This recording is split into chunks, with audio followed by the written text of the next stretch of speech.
Summertime is one of the most popular seasons for travel, whether it's a weekend trip to the beach or an adventure abroad, and social media has recently become a bigger part of the travel planning process. Many social media platforms such as Facebook, Pinterest, Instagram, and Twitter have become sources of information and ideas for those looking to plan a trip. Christopher Davison, an avid traveler with 4 overseas excursions under his belt, uses social media when it comes to planning his own trips.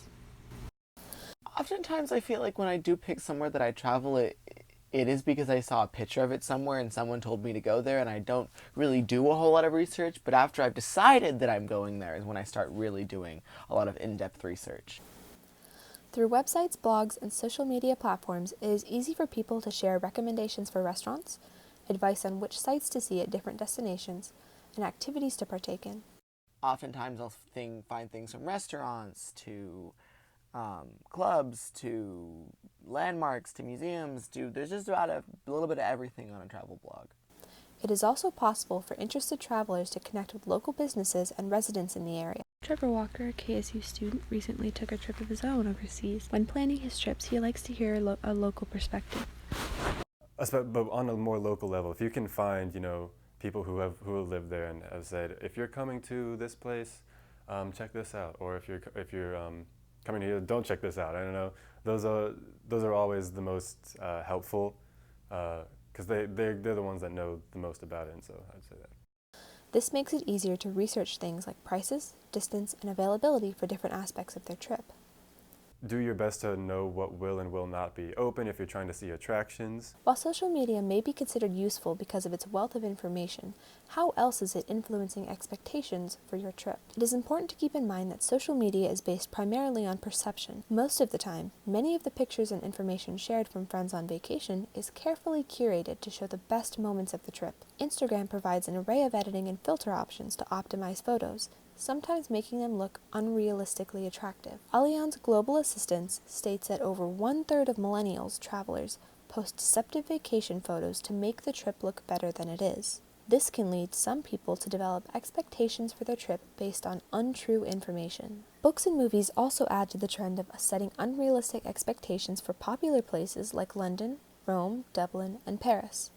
These portrayals contribute to a collective image of the city or country being shown, regardless if they are true or not. Casey Moss, a theater major at Kennesaw State University, believes that literature and cinema portray these cities in this particular way for a reason. The way that popular cities and places are depicted in literature and whatnot definitely have an effect on why people want to go places. Like,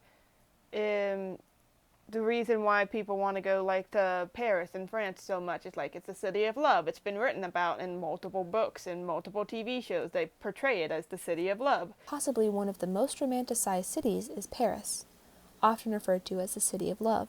Many movies such as A Midnight in Paris, Amélie, Before Sunset, and Ratatouille all provide a specific version of Paris. Many of the photos of Paris found on Instagram and other social media websites further an idea of Paris that isn't quite accurate.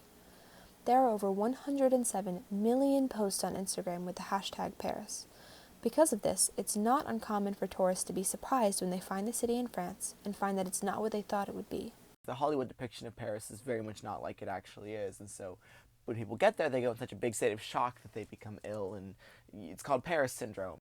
Paris syndrome, first diagnosed by Professor Hiroyuki Yoda in 1986, is a condition that many people develop after visiting Paris for the first time as a result of extreme shock when they find the city to be nothing like their expectations.